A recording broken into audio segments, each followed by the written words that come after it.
Sarah Martinez had always been the kind of person who blended into the background. At 28, she worked as a graphic designer at a mid-sized marketing firm in Chicago, where she spent most of her days quietly creating beautiful designs that others would present in meetings. Her desk sat in the corner of the open office space, decorated with a small, succulent plant and a photo of her rescue dog, Bailey. Every morning she arrived at exactly 8:45 a.m., 15 minutes before most of her colleagues. She liked the quiet time to organize her thoughts and prepare for the day ahead. Her wardrobe consisted mainly of neutral colors, grays, blacks, and the occasional navy blue. Not because she didn't have style, but because she had convinced herself that standing out wasn't necessary for someone in her position. David Chen was everything Sarah wasn't. As the lead account manager, he commanded attention the moment he walked into any room. His confidence was magnetic, his smile charming, and his ability to win over clients was legendary within the company. He had been with the firm for 5 years, climbing the ladder with impressive speed. Everyone knew David, and David seemed to know everyone, except Sarah. For 2 years, Sarah had harbored a quiet admiration for David.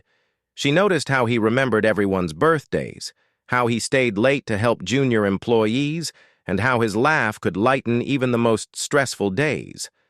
But to him, she was just another face in the crowd of employees, someone whose name he probably knew from email chains but couldn't match to a person. Their interactions were limited to brief nods in the hallway or the occasional thanks when she submitted design work for his client presentations. Sarah had accepted this reality. After all, why would someone like David notice someone like her? She had built a comfortable life in her invisibility, finding fulfillment in her work and her small circle of close friends. Everything changed on a Thursday afternoon in October. The office was buzzing with excitement about the company's upcoming annual gala, a fancy event where employees and clients mingled in cocktail attire at a downtown hotel. Sarah typically attended these events briefly, making an appearance before slipping out early. But this year, her best friend and colleague, Maria, had other plans.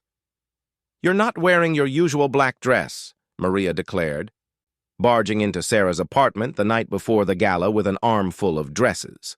"Tonight, we're going to make sure you shine." Sarah protested, but Maria was persistent. After hours of trying on outfits, they settled on an emerald green dress that brought out the warmth in Sarah's brown eyes. Maria also insisted on doing her hair and makeup, transforming Sarah's usually simple appearance into something that made her do a double take in the mirror. "I don't look like myself," Sarah said, touching her loosely curled hair. "You look like yourself," Maria corrected. "Just the version that's been hiding." The night of the gala, Sarah arrived fashionably late with Maria, her stomach churning with nervousness. The ballroom was decorated with twinkling lights and elegant floral arrangements. She spotted familiar faces from the office, but they seemed to look right through her, not recognizing the transformed woman in their midst. Sarah was getting a drink at the bar when she felt someone's presence beside her. She turned to find Alex Thompson, the company's newest hire in the business development department. Alex was handsome in a boy-next-door way, with sandy brown hair and kind blue eyes.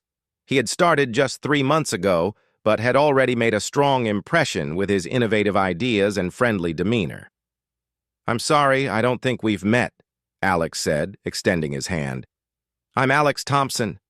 Sarah almost laughed. She had personally designed the welcome materials for his first day.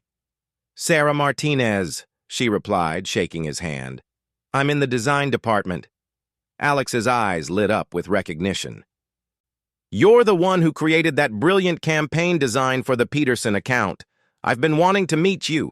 Your work is incredible." For the next hour, Sarah found herself in an engaging conversation with Alex. He asked about her design process, her inspirations, and her thoughts on the company's creative direction.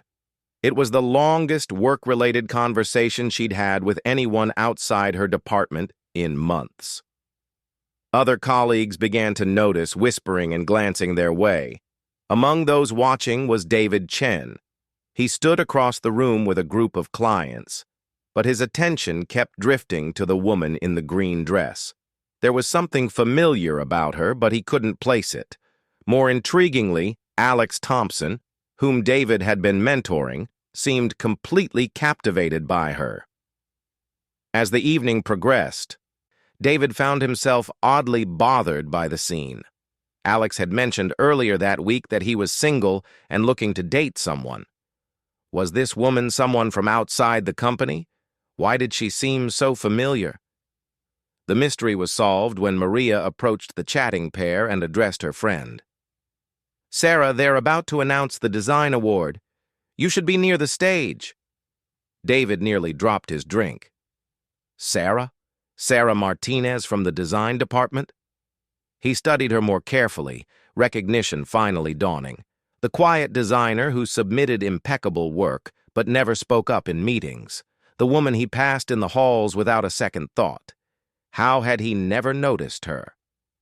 As Sarah excused herself to move closer to the stage, Alex followed, placing a gentle hand on her lower back to guide her through the crowd. David felt an unexpected twist in his stomach. It wasn't quite jealousy. After all, he had no claim to Sarah.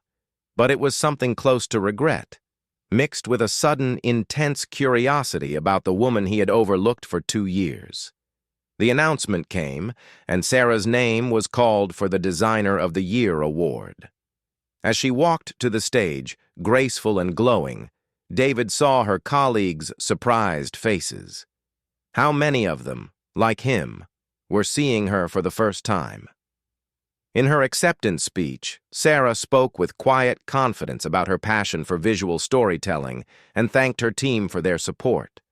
Her voice was steady, her smile genuine. When she returned to the floor, Alex was waiting with congratulations, and David watched as she laughed at something he said, her whole face lighting up. That night marked a turning point, though no one knew it yet. David went home with Sarah Martinez on his mind for the first time in 2 years. He thought about all the designs she had created for his presentations, the subtle brilliance he had taken for granted.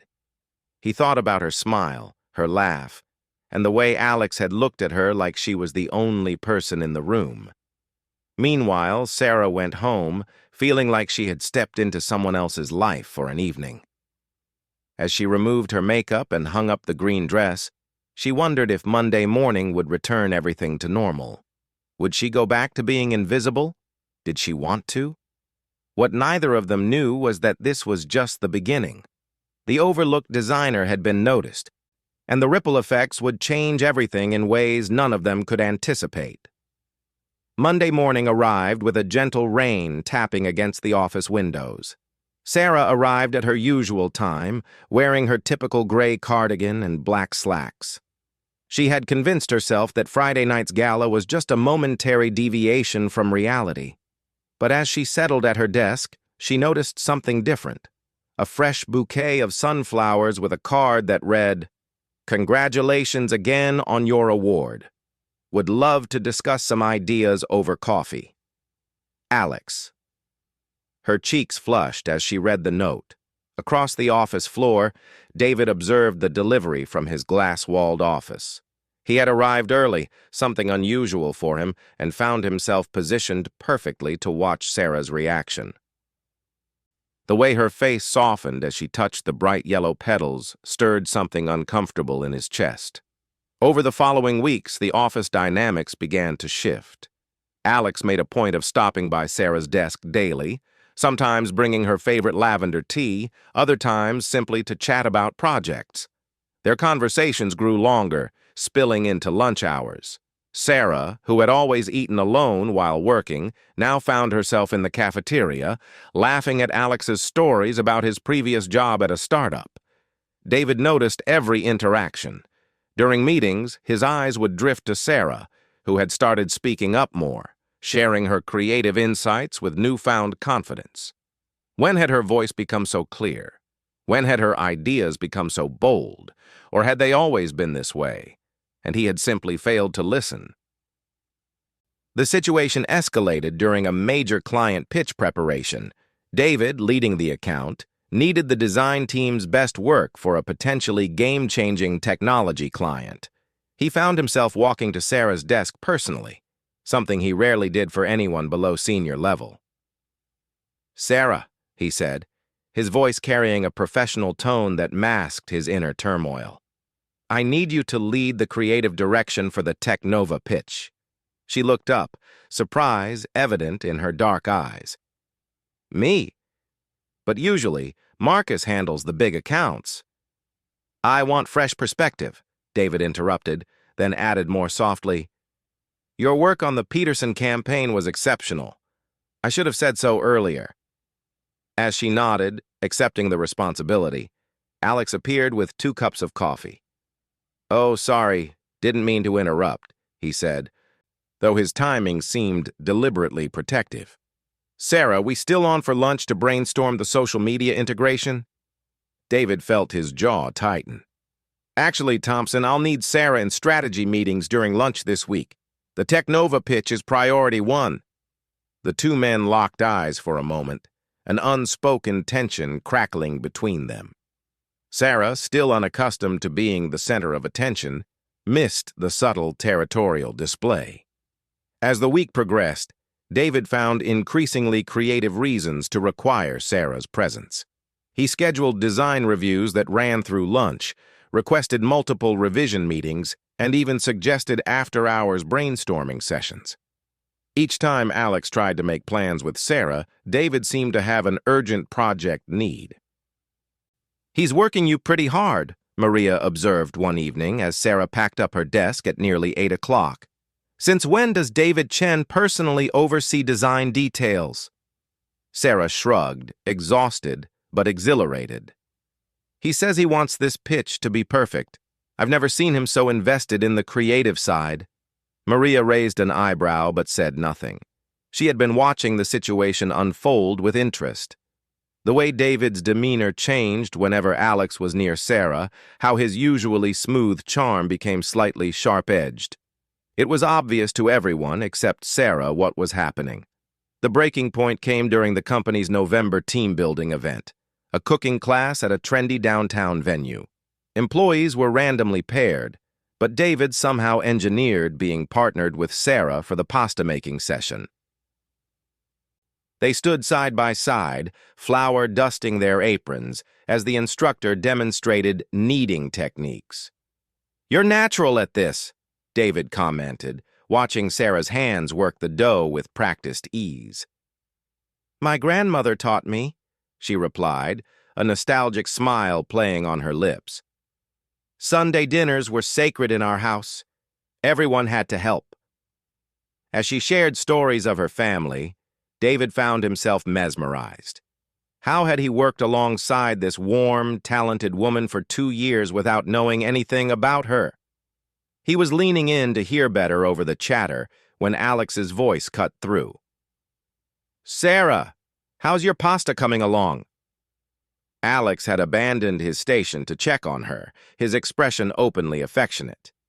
"She's doing perfectly," David answered before Sarah could speak, his tone possessive. The air grew thick with tension. Other colleagues began to notice, nudging each other and whispering. Sarah, finally catching on to the undercurrents, felt her face heat up. "I think I need some air," she mumbled, removing her apron and heading for the exit. Both men moved to follow, but Maria intercepted them. "Maybe give her a minute," she suggested firmly. Outside, Sarah stood on the terrace, the cool November air clearing her head. The city lights twinkled below, and she tried to process what was happening.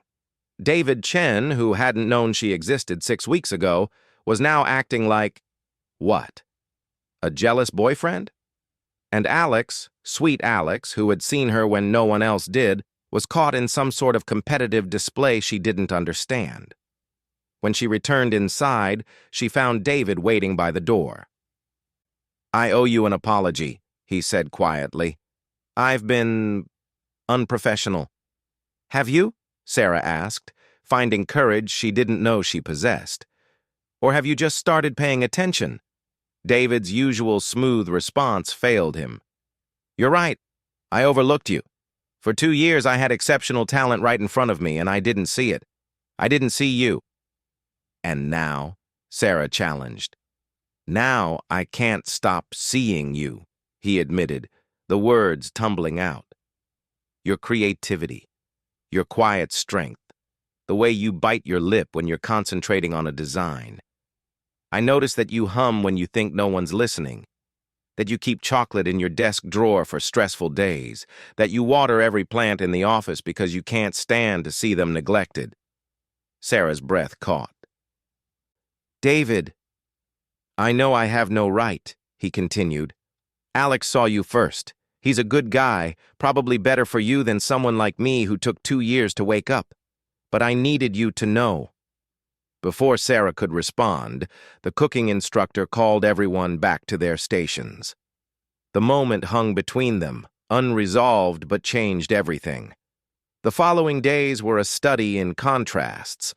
Alex continued his sweet, steady pursuit, bringing her favorite pastries, sending funny memes during boring meetings, inviting her to weekend farmers markets. His attention was consistent, comfortable, and kind. David's approach was different, intense and unexpected. He would appear at her desk with challenging projects that pushed her creative boundaries. Their late-night work sessions crackled with unspoken tension. He began sharing his own vulnerabilities during those hours. His fears about living up to his father's expectations, his struggle with work-life balance, his regret over prioritizing success over connections. Sarah found herself torn between 2 different versions of herself. With Alex, she was the woman who had emerged at the gala, confident but still comfortable in her quietness. With David, she discovered parts of herself she hadn't known existed. Ambitious, passionate, unafraid to push back when she disagreed. The office became a stage for this unfolding drama. Colleagues placed informal bets on whom Sarah would choose. The water cooler gossip reached new heights. Even the company's CEO, during a casual walk through the design department, commented on the unusual energy in the office lately. Everything culminated on a snowy December evening. Sarah had stayed late to finish the Technova presentation. They would pitch the next morning. She was alone in the design department, or so she thought, when David appeared with Chinese takeout. Figured you hadn't eaten, he said simply, unpacking containers. They ate in comfortable silence, the office empty around them, snow falling steadily outside the windows. As Sarah reached for a spring roll, David caught her hand. After tomorrow's pitch, I'm going to ask you out properly, he said. No work excuses, no professional pretense, just me asking you, the woman I should have seen from the beginning. Sarah's heart raced. David, I'm seeing Alex. No, he corrected gently. You're going on casual lunches. He hasn't asked you to be exclusive. I checked. You checked? Sarah couldn't decide if she was offended or amused. I'm thorough in everything I do, David said, his thumb tracing circles on her hand, including falling for someone. The moment was interrupted by the elevator ding. Alex stepped out, clearly surprised to find them there. Working late on the pitch? He asked, his eyes taking in their joined hands. Sarah gently pulled away from David. Just finishing up. Alex nodded, his expression carefully neutral. I actually came to see if you needed help, or dinner, but I see that's covered. The 3 stood in awkward silence, the weight of unspoken words heavy in the air. Sarah looked between them. David, intense and complicated, who had ignored her until competition made him see her worth, and Alex, steady and kind, who had recognized her value from the start.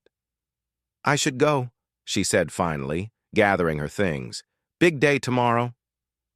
Both men offered to walk her to her car, but she declined. She needed space to think, to process how her quiet life had suddenly become the center of office drama. As the elevator doors closed, she saw them still standing there, two successful men brought to uncertainty by a woman they had underestimated.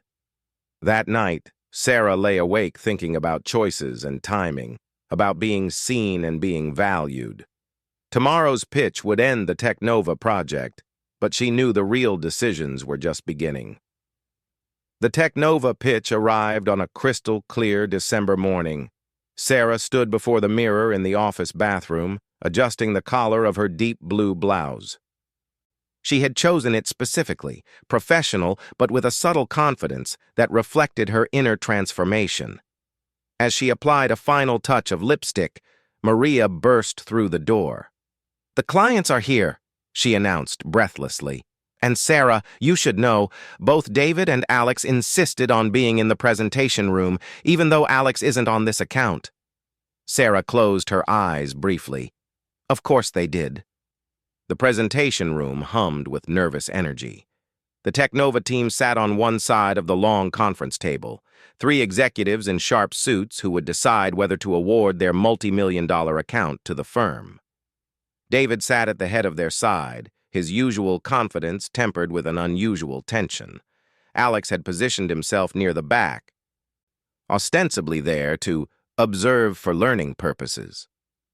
When Sarah entered with her design materials, she felt every eye in the room turn to her. Taking a deep breath, she moved to the front with a grace that surprised even herself.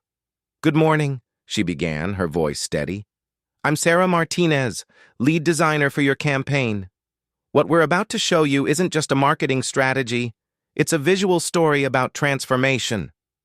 For the next 40 minutes, Sarah commanded the room. She walked the clients through each design element, explaining the psychology behind color choices, the emotional journey of the visual narrative. Her passion was infectious, her expertise undeniable. When she reached the final slide, a stunning interactive digital campaign that pushed creative boundaries, even the typically stoic CEO of Technova leaned forward with interest. "This is exactly what we've been missing," the CEO said, turning to his colleagues. "Innovation with purpose. Miss Martinez, how long have you been with this firm?" 2 years, Sarah replied. "And David here has been hiding you in the design department all this time?" The CEO shook his head with a laugh. "That's either very foolish or very clever." David's face flushed, but before he could respond, Sarah spoke up. "Actually, Mr. Chen has been instrumental in pushing me to take on bigger challenges. This project wouldn't exist without his belief in fresh perspectives." She met David's eyes as she said it, seeing the gratitude and something deeper flash across his face. In her peripheral vision, she caught Alex's expression, proud but tinged with sadness. The meeting concluded with handshakes and promises to review the proposal. As the Technova team departed, their CEO pulled Sarah aside. "We'll be in touch," he said quietly. "And Miss Martinez, whatever they're paying you here, we'll double it. Think about it." The room erupted in celebration once the clients left. Colleagues congratulated Sarah, predicting they had won the account.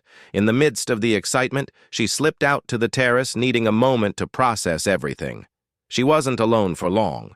David appeared first, his face alight with pride and something more vulnerable. "You were brilliant," he said simply, "but then you always were. I was just too blind to see it." "Don't," Sarah said softly. "Don't turn this into a story where you're the villain. We all grow at our own pace." David moved closer. "I meant what I said last night, about asking you out properly." Before Sarah could respond, the terrace door opened again. Alex stepped out, hands in his pockets. "Sorry to interrupt," he said, though his timing suggested otherwise. "Sarah, could we talk? Privately?" David bristled, but Sarah touched his arm gently. "Give us a minute?" Reluctantly, David left them alone. Alex waited until the door closed before speaking. "I'm withdrawing," he said quietly. "From this, whatever this has become." Sarah's eyes widened. "Alex." "Let me finish," he said with a sad smile. When I first saw you at the gala, I thought I had discovered something special. Someone special. And I was right. You are extraordinary. But watching you these past weeks, seeing you come alive in ways that had nothing to do with me, I realized something. He paused, choosing his words carefully. David didn't start seeing you because of me. He started seeing you because you finally started seeing yourself. That transformation, that confidence, it was always there. The gala, the award, even my attention, they were just catalysts. Sarah felt tears prick her eyes. You're a good man, Alex Thompson. I try to be. He laughed softly, which is why I'm stepping back. You and David, there's something there that goes beyond competition or jealousy. The way you challenge each other, push each other to be better, I can't compete with that. More importantly, I don't want to. He moved toward the door, then turned back. For what it's worth, I think you're making the right choice, even if you haven't realized you've made it yet. After Alex left, Sarah remained on the terrace, watching the city below. Her phone buzzed, a message from an unknown number. It was the Teknova CEO, confirming they wanted to move forward with the campaign and reiterating his job offer. The door opened once more. This time, it was Maria. So, her friend said, joining her at the railing, quite a morning. That's an understatement, Sarah replied. You know the whole office is talking about you, right? Sarah Martinez, the quiet designer who brought two of the company's most eligible bachelors to their knees. Sarah laughed, despite herself. That's not what happened. Isn't it? Maria challenged. Look at yourself, Sarah. Really look. Not at the woman who won an award or caught the attention of two men. Look at the woman who just led a presentation that will probably land the biggest account in company history. The woman who had a competitor CEO try to poach her. The woman who spoke her truth even when it was uncomfortable. Sarah considered this. I don't feel different. That's because you're not, Maria said. You're just finally showing the world what was always there. The question is, what do you do now? The answer came 3 days later when Teknova officially awarded them the account, specifically requesting Sarah as the lead creative director. The win called for celebration, and David suggested dinner. Just the two of them. They went to a small Italian restaurant away from the business district, where no one from the office would see them. Over pasta and wine, they talked, really talked, for the first time without work as a buffer. I need to be honest about something, David said as they shared tiramisu. When I first started noticing you, it was because of Alex, because suddenly someone else saw value where I had overlooked it. That's not a good foundation for anything. Sarah appreciated his honesty. And now? Now I see you, he said simply. Not the designer who won an award or the woman Alex was interested in. I see Sarah, who hums old jazz standards when she's happy, who keeps the emergency stash of dog treats in her desk even though pets aren't allowed in the office, who secretly waters the CFO's dying orchid every morning because she can't bear to see it suffer. You noticed all that? I notice everything about you now, David admitted. Maybe that's the silver lining in my initial blindness. I get to discover you all at once, like finding an entire galaxy where I thought there was empty space. Sarah set down her spoon. I spent 2 years convinced I was invisible to you. Part of me wonders if your sudden interest is just another challenge to conquer. I deserve that skepticism, David acknowledged. But let me prove otherwise. Not with grand gestures or office drama. Just time. Let me show you that what I feel isn't about competition or ego. It's about the woman who challenges me in meetings now, who isn't afraid to tell me when my ideas are garbage, who somehow makes me want to be better at everything, not just work. Sarah studied him, seeing vulnerability she'd never noticed in his office persona. What about the job offer from Teknova? David's face went carefully neutral. That's your decision. I won't influence it either way. Your career, your choices. I just hope I get to be part of your life regardless of where you work." Over the following weeks, Sarah and David began dating quietly, keeping their relationship separate from office life. Without the pressure of competition, David relaxed into someone Sarah genuinely enjoyed. Funny, thoughtful, occasionally insecure. He supported her when she negotiated a significant raise and promotion to creative director, matching Technova's offer to keep her. Alex, true to his word, maintained friendly professionalism. He started dating someone from the accounting department a month later, and Sarah was genuinely happy for him. They remained colleagues who could share a laugh in the break room without awkwardness. The real change, though, was in Sarah herself. She redecorated her corner desk, adding bold artwork and plants that reflected her personality. She spoke up in meetings, led major pitches, and mentored junior designers. The woman who had once been content with invisibility now walked through the office with quiet confidence that had nothing to do with male attention and everything to do with self-recognition. 6 months later, at another company gala, Sarah stood at the same bar where everything had begun.